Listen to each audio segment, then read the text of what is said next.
स्वामीनारायण स्वामीनारायण स्वामीनारायण जय स्वामीनारायण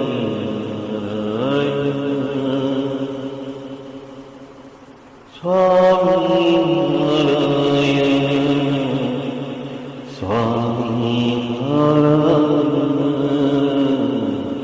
स्वामीनारायण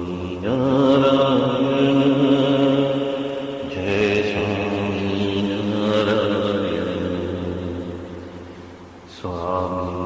स्वामीनारायण जय स्वामीनारायण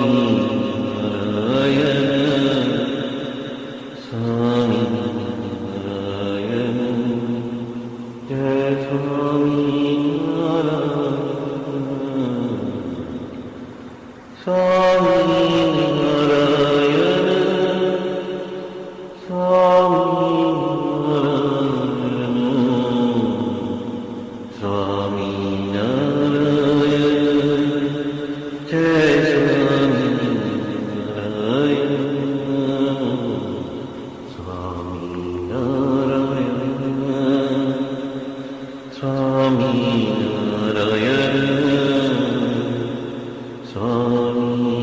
स्वामीनारायण जय स्वामीनारायण स्वामीनारायण स्वामीनारायण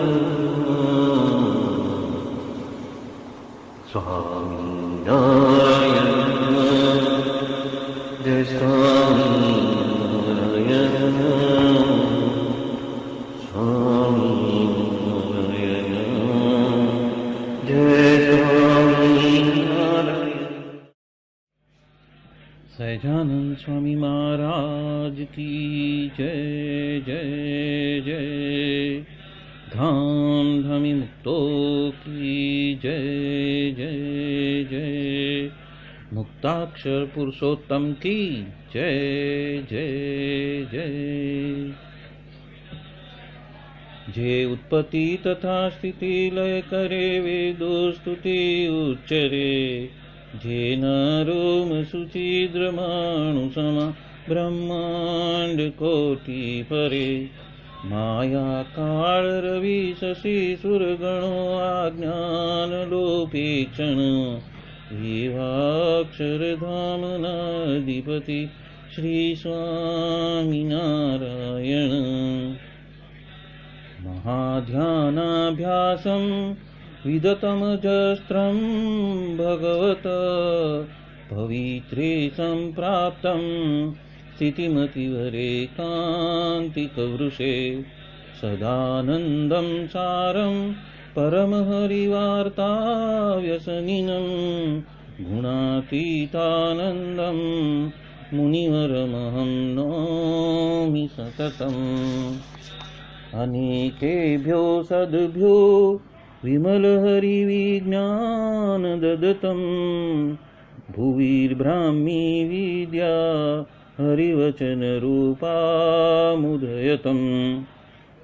हरिध्यानासक्तं शुभगणमनाद्यक्षरमहं।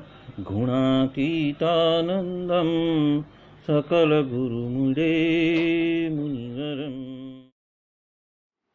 वाणी अमृत थी भरी मधुसमी संजीवनी लोकमा। दृष्टि मां भरी दिव्यता निरखता सुदिव्य भक्तो वदा। हय्ये भर्यु मीठू जननी सुने हास्य मुखे वस्यूं। ते श्री ज्ञान योगिराज गुरुने नित्ये नमो भावसु। जेनी अमृतवाणी तो वही रही साक्षात महिमा रूपे। जेनी ब्राह्मी स्थिति अहोलिन करे शुभव्यक्षरपदे शरणागत निज अल्प जीव सहुना श्रेयार्थ तत्पर रहे काका स्नेहल सिंधु दिव्य विभुने हयो तो वंदन करे।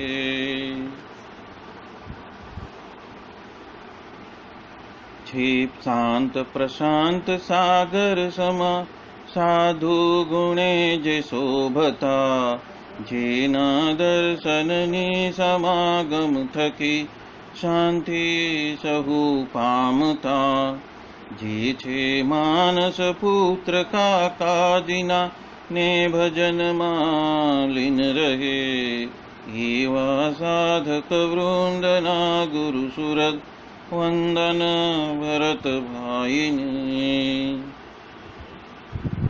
भक्ति सभर गुलतान थईने महापूजा जे करे अनुवृत्ति अद्भुत जाळवी रीझया काकाजीने मलकंतु मुख पुलकित हय्यो युवानो ने जे गमे एवा सुरद भूलकु विरल वंदन अहो असी भाईने।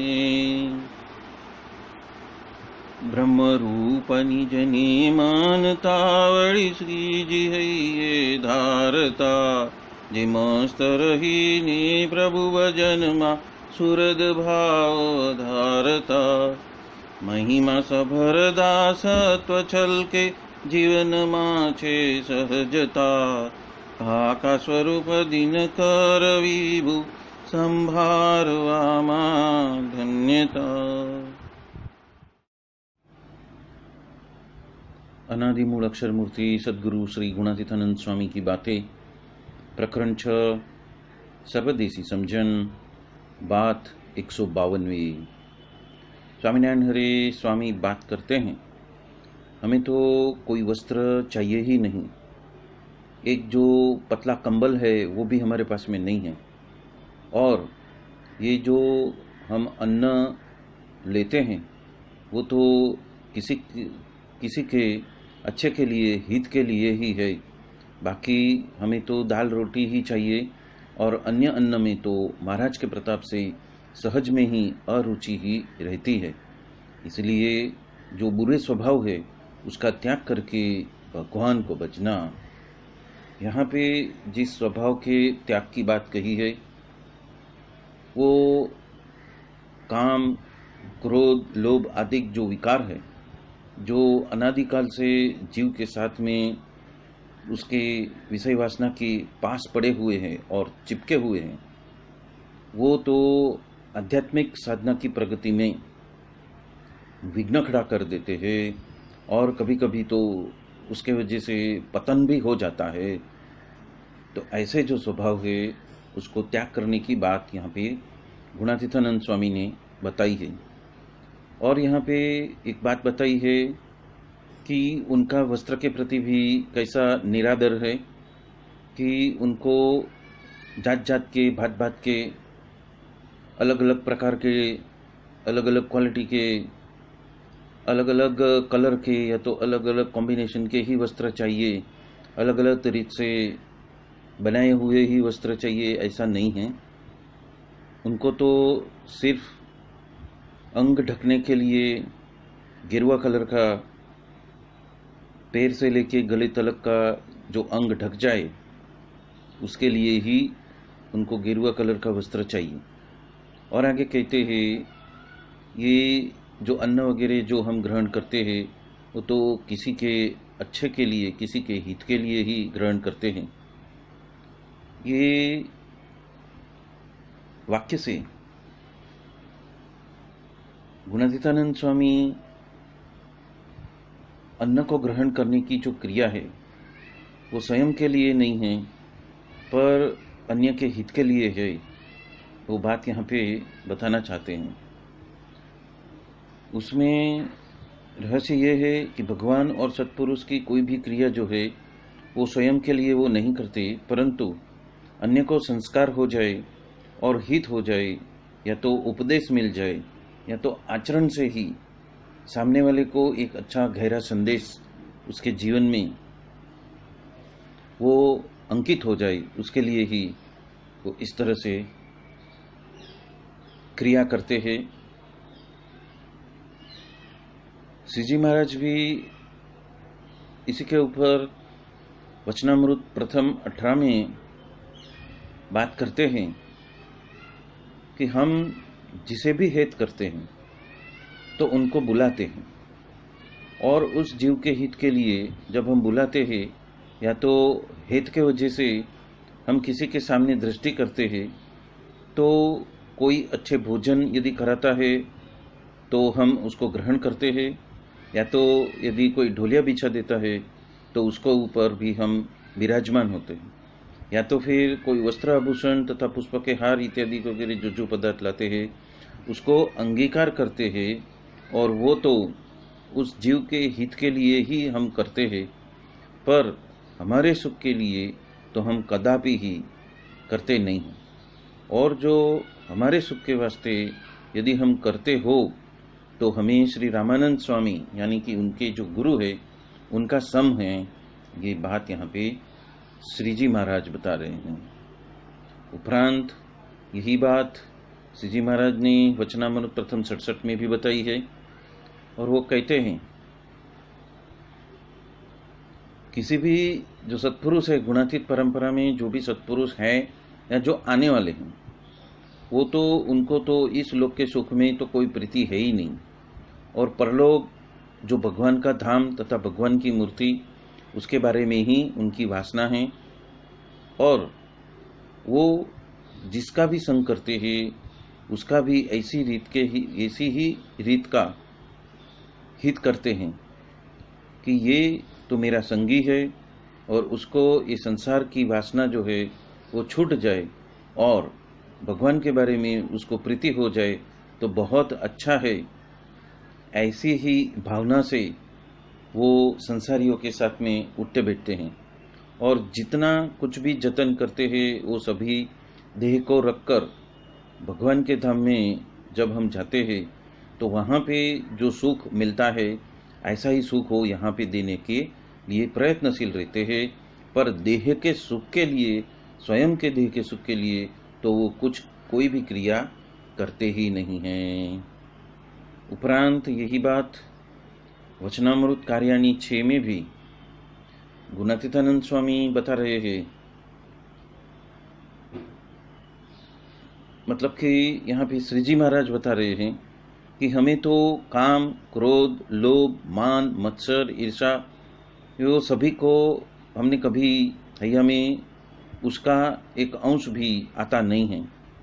मतलब कि एक बिंदु जितना भी वो हमारे हैया में उसका कुछ भी अस्तित्व आता नहीं। और जो उसके साथ उपरांत शब्द है, स्पर्श है, रूप है, रस है और गंध है, वो जो पंच विषय है उसको तो हैये में अतिशय अभाव बरतता है, पर पंच विषयों में से एक के विषय भी लेश मात्र भी, मतलब एक बिंदु मात्र भी भाव होता नहीं है। और जितना कुछ अन्न वस्त्रादिक हम ग्रहण करते आप देखते होंगे, वो तो भक्त की भक्ति को देखकर हम करते हैं, पर स्वयं के देह के सुख के लिए हम नहीं करते। और हम जो खाते हैं, पीते हैं, पहनते हैं, और वो सब संत और सत्संगी के लिए ही है, और जो यदि उनके हित के लिए प्रतीत नहीं होता है तो स्वयं के अर्थ में यदि प्रतीत हो तो हम उसका तत्काल त्याग कर देते हैं। मतलब कि वो उतना अभिन्न त्याग, अभिन्न वैराग्य उनके कण कण में, रोम रोम में बसा हुआ है। ये बात यहाँ पे श्री जी महाराज स्वयं बता रहे हैं। उपरांत श्री जी महाराज ने वचनामृत मध्य 55 में कहा है, हमारी जो सभी क्रिया है वो तो भगवान के भक्त के लिए ही है, पर स्वयं के सुख के लिए एक भी क्रिया हम नहीं करते हैं।